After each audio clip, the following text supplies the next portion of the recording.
Hey, it's Brad with Splash Damage Tech with another budget tablet video. This time, let's see how the NOOK tablet 10.1 inch and the Fire HD 10 compare back to back in everyday use.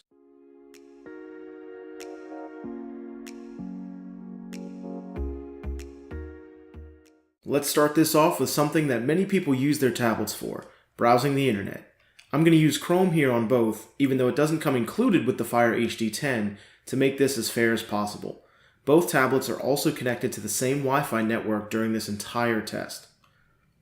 First, we'll go to a pretty heavy page, ESPN.com. And immediately you can notice the Fire HD 10 take the lead. It loaded everything quite fast, while I had to wait for the NOOK tablet to catch up.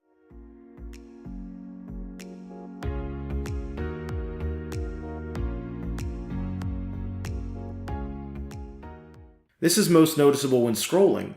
The Fire tablet renders everything as I scroll, whereas the NOOK seems like it's still loading the content. Clicking on another article shows the same experience. The Fire loads the next page immediately, including the embedded video. The NOOK seems to be waiting for something.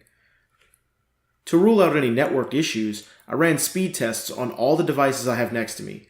Both tablets hit 37 megabits per second from Netflix's Fast.com test, and my trusty LG G2 here, which I use as my camera viewfinder actually, is showing 32 megabits per second. The HP MT44 that I unboxed recently is hitting 100 megabits per second in the same room, so it seems like an even playing field for the tablets as far as the network is concerned.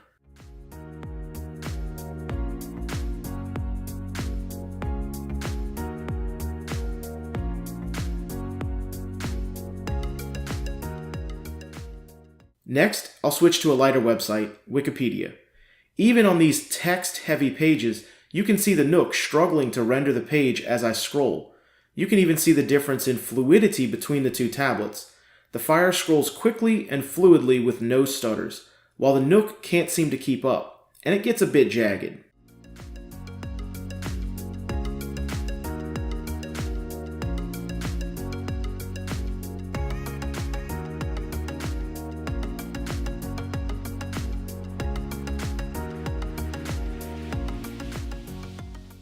Okay, another pretty heavy site here, and that's BBC News.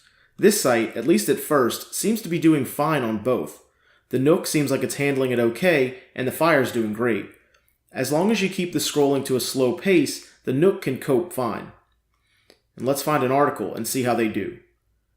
The NOOK, again, just feels like it's waiting for things to happen. The images aren't rendering, the social sharing links aren't even showing up. Even the ads are taking longer. However, once everything does load, it performs just fine. It's not quite as smooth, but it does perform just fine.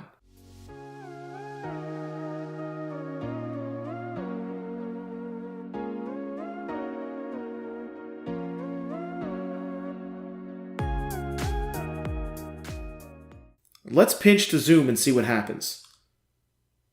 Okay, well that's not that bad. But then that NOOK lag creeps back in and I accidentally hit a link because of it. This is quite an appropriate example that sums up this entire browsing test.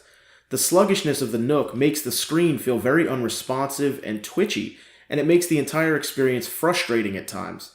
And then, because it takes longer to do everything anyway, it makes recovering from those mistakes even more frustrating. The browsing test goes to the Kindle Fire. It's just overall a much better experience. Now, let's relax and read some books. That's what these tablets are designed for. Immediately on starting this test, you can see that some of that frustration creeps back in. The NOOK's slow performance makes it feel very unresponsive, and I often find myself tapping and re-tapping because I thought nothing happened. But let's get into a book and forget about the whole world of performance. They both perform really well once you're inside of a book.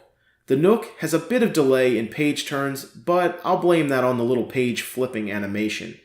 Start flipping through pages and you'll be hard pressed to notice a difference here. It really just comes down to which ecosystem you have your books in and which interface you prefer. Reading goes to the NOOK tablet.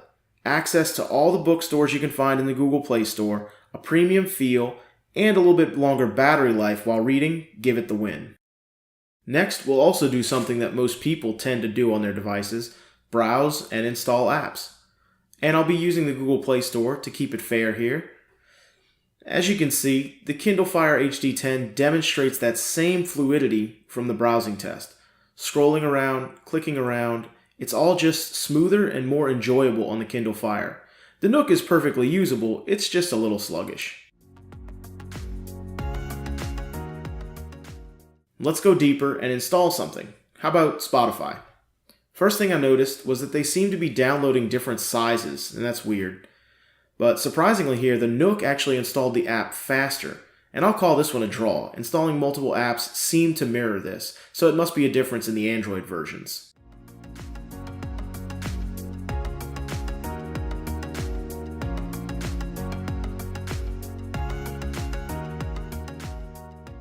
Now let's multitask a bit. That's something most people tend to do, right? How about we go back and we read a page from our book? That's not bad at all.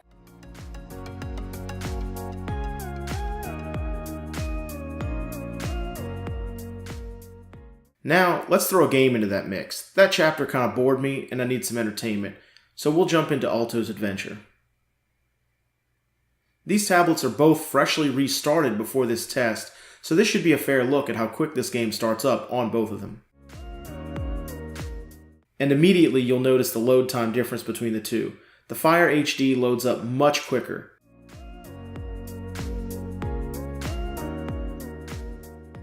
But let's jump out of here. Maybe we want to install something else or just browse around. Let's go back to the Play Store.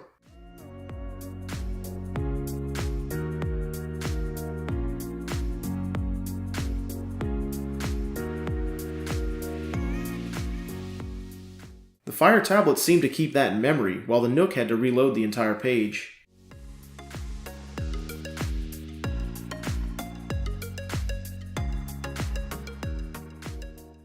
Let's go into Spotify.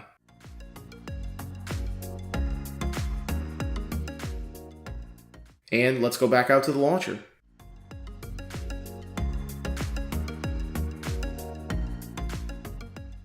Let's just browse around a bit and try to find a book.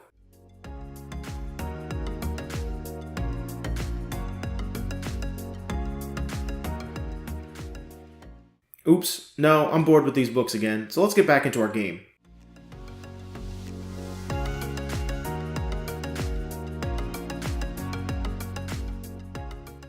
Interesting, this time the NOOK actually kept the game in memory and the Fire tablet had to reload it.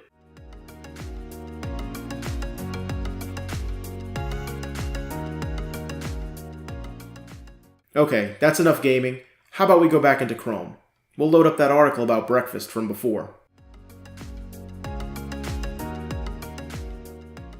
They both took a second, but the NOOK seems to be handling this page much worse than before for some reason. I'm going to call this one a draw with a slight advantage to the Fire HD10.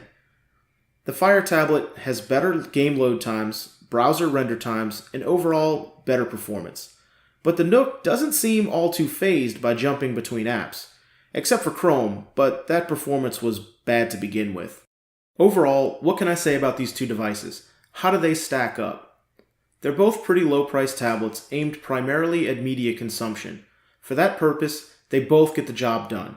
At their full prices, $129.99 for the NOOK tablet 10.1 inch and $149.99 for the cheapest Kindle Fire HD10, they're both very good value.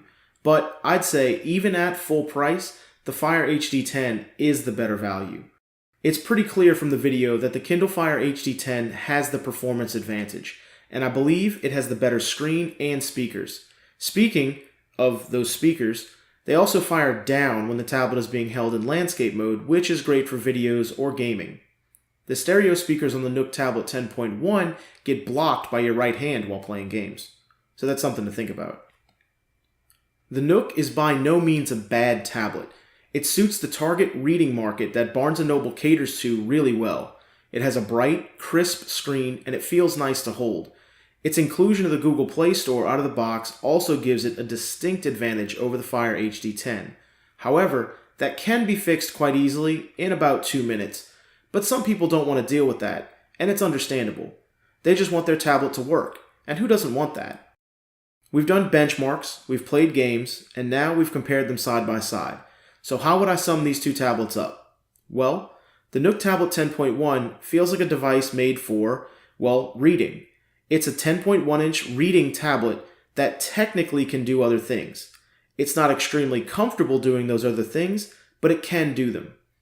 The Fire HD10, on the other hand, is a more well-rounded device. It's a media consumption and general use tablet that also just happens to be loaded up with everything Amazon. That's all for this side-by-side comparison video of the NOOK Tablet 10.1-inch and the Kindle Fire HD10. If you found this useful, I'd really appreciate a thumbs up and consider subscribing if you'd like to see more. Stay tuned for my full reviews of these two low-priced tablets. Thanks for watching and have a great day.